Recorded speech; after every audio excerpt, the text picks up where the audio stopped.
Bonjour tout le monde, je suis Mickaël Jérôme, éditeur et fondateur de Comics Initiative. Bienvenue dans l'actu.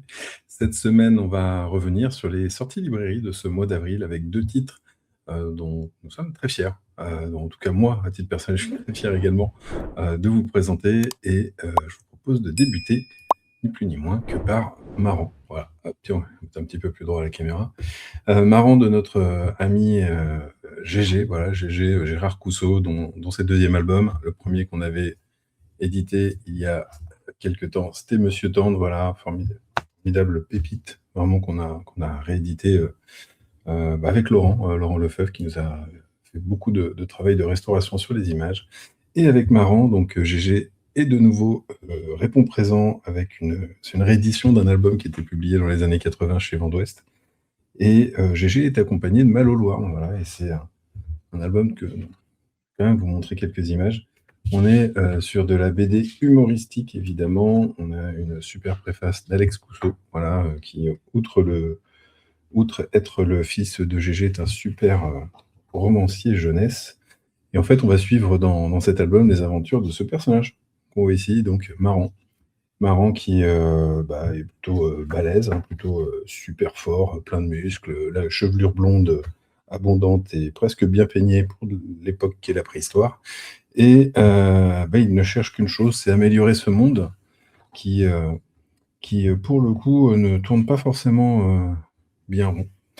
Mais rien ne va se passer comme prévu puisque, sans trop vous faire de surprise, Marrant n'est pas forcément quelqu'un de très fut-fut, donc ça vire souvent à la catastrophe.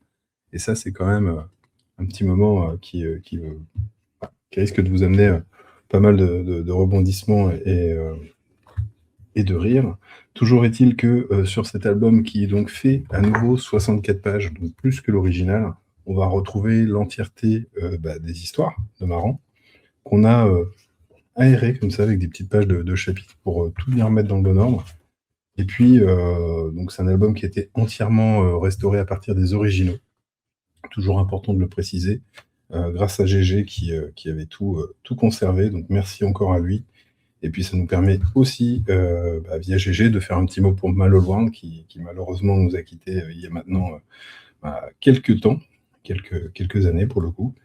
Et on voit quand même un album où on est très très très content. GG en premier lieu, ce qui nous fait grave plaisir. Et puis, pour ceux même qui avaient l'édition ancienne, on a également une histoire qui est entièrement inédite, qui vient à nouveau compléter l'aspect presque parodique de la bande dessinée qu'on peut retrouver avec ses multiples clins d'œil, puisqu'évidemment Marron renvoyant à Aran. Là, cette fois-ci, c'est une histoire qui est en 5 ou 6 pages, je ne sais plus, on va regarder ça ensemble, qui date de 1988 et qui est une relecture des aventures et des enquêtes du célèbre inspecteur Colombo.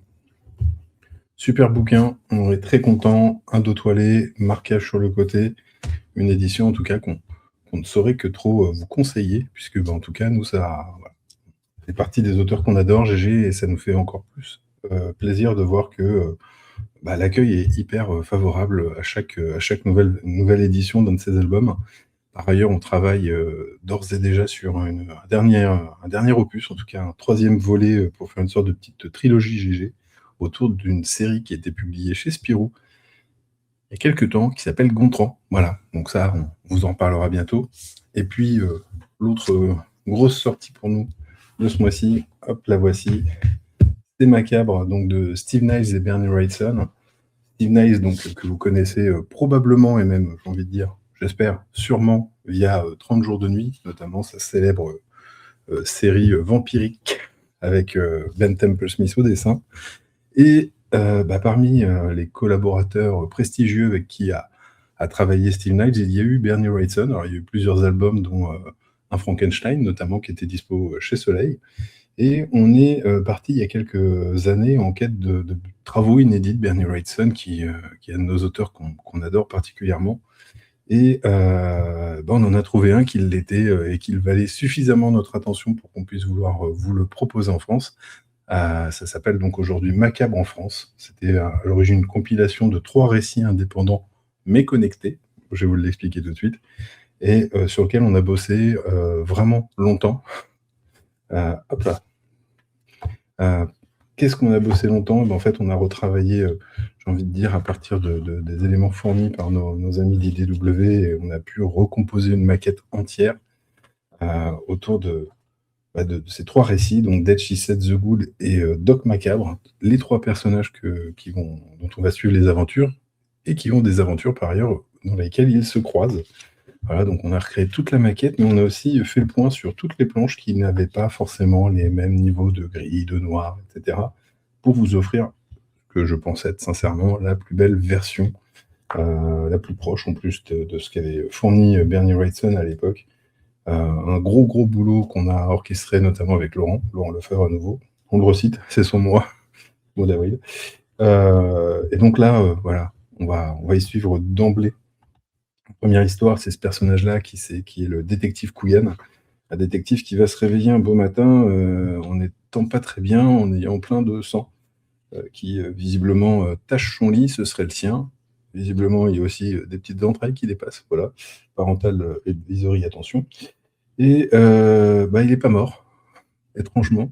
Il ne comprend pas pourquoi, il va essayer de refaire le fil de ce qu'il s'est passé, comment il en est arrivé là, et on va dire, commencer à revenir sur ses pas, mais aussi partir sur une enquête qui va évidemment l'emmener à croiser d'autres morts, d'autres monstruosités.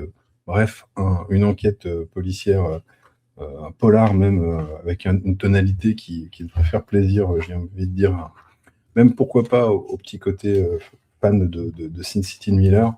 Et puis ensuite, on va avoir la deuxième partie. Alors, il y a des séquences wrightsoniennes, voilà, absolument divines. Et puis, on va éviter de tout spoiler. Et puis, il y a un deuxième récit aussi qui semble en tout cas plaire à beaucoup de gens, en tout cas les premiers retours des lecteurs qui nous ont été faits.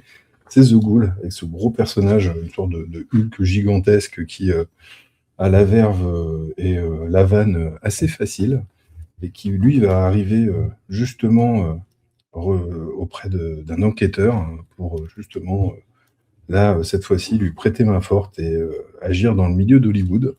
Voilà, donc il y a des mitraillettes, il y a des démons, il y a des acteurs, bref. Et en chemin, ils croiseront la route de ce personnage-là. Ce personnage qu'on retrouvera après dans un autre segment de l'album qui s'appelle Doc Macabre. Le voici. Doc Macabre, c'est un jeune garçon, véritable petit génie qui va composer des machines, des stratagèmes pour lutter efficacement contre les différents fantômes, spectres, évidemment, et zombies qui traînent dans les environs. Bref, et évidemment, il va à nouveau recroiser la route de la Ghoul et de l'inspecteur Coogan. Tous les petits récits comme ça sont vraiment interconnectés. Il y a de très très belles pages, voilà, de Bernie Wrightson. C'est l'un de ses derniers travaux après qu'il ait réussi à se réadapter finalement au crayon, au marqueur. Il y a vraiment qui a donné quelque chose d'assez incroyable au niveau du dessin. Et puis, comme on l'aime bien chez Comics Initiative, on avait confié la traduction au génial Marc Duvaux, voilà, auteur de comics USA réédité il y a quelques années maintenant chez Guy Malin. Faut pas hésiter. Par ailleurs, si vous ne l'avez pas, à l'acheter obligatoirement. C'est voilà, un vrai bon bouquin sur les comics, sur l'histoire des comics. Et pour le coup, Marc nous a agrémenté d'une biographie de Bernie Wrightson, avec un gros parcours. Absolument, on peut pas dire, il y a à boire et à manger. Il y a de la lecture, c'est, comme d'habitude avec Marc, extrêmement passionnant, complet, et ça rend le bouquin encore un peu plus indispensable. Hop là, on le voit mieux pour la C4. On est très très content. Voilà, c'est un bel ouvrage. C'est inédit en France. On espère que les fans de Bernie et de Steve Niles seront au rendez-vous. Et puis, on avait également, lors de la campagne Ulule, proposé une édition qu'on a appelée monstrueuse, et tellement monstrueuse qu'elle ne rentre pas d'ailleurs à l'écran. Édition donc, qui était complétée d'une plus de 30 pages de plus par rapport à l'édition classique. Je vais essayer de vous la montrer. Je vais vous dire après pourquoi j'en parle. Donc, il y a un marquage métallisé ici, dos toilé, etc. Voilà. Hop. Il y avait aussi tout un segment entier d'illustration d'un entretien avec Steve Niles qu'on a, hop, ça vous l'avez vu, hop. Entretien avec Steve Niles, voilà. Et puis H.E. Sweet, l'occasion de la retrouver, le color book de Niles à la fin, bref, on va dire une sorte de petite pépite pour les fans de l'auteur. Petite pépite que vous pouvez retrouver sur notre site en petite quantité, je le disais à quelques-uns, mais également chez certains libraires qui ont fait du comic shop assemble. Ça, je vous inviterai à regarder qui en a réservé quelques petits exemplaires pour vous le proposer, sachant en tout cas qu'il y a au minimum Atomic Strips qui l'a pris, et ça fait rudement plaisir. Amis belges, n'hésitez pas, près d'Andenne. Je crois que le comptoir du rêve on a pris aussi, Central Comics, bref, voilà, ça c'est assez cool. Macabre, donc, hop, à retrouver en librairie donc, dès cette semaine. Et aussi, par ailleurs, si vous aimez Bernie Wrightson, prochainement, donc courant mai, on vous proposera une campagne de financement participatif autour de Web of Horror, une grosse anthologie assez culte aussi, qui, pour le coup, elle, va vous proposer, en tout cas, du Bernie Wrightson, du Mike Calotta, du Bruce Jones, bref, du gratin pour les amoureux et amoureuses d'ambiance horrifique ou de SF d'ailleurs. Bref, il y a pas mal de choses qui vont être à découvrir dedans dans un gros et beau bouquin, là encore, fans de comics, d'archives, etc. Vous allez kiffer.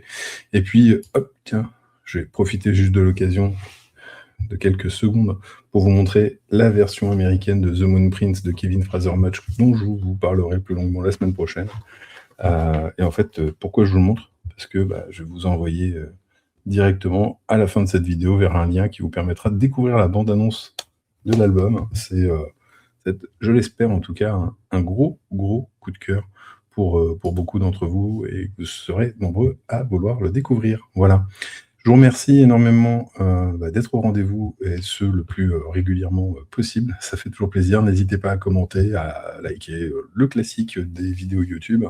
Et en tout cas, je vous dis à bientôt. Et peut-être, pour certains, ce sera ton vu à la Comic Con France. Donc bon, à bientôt. Ciao, ciao.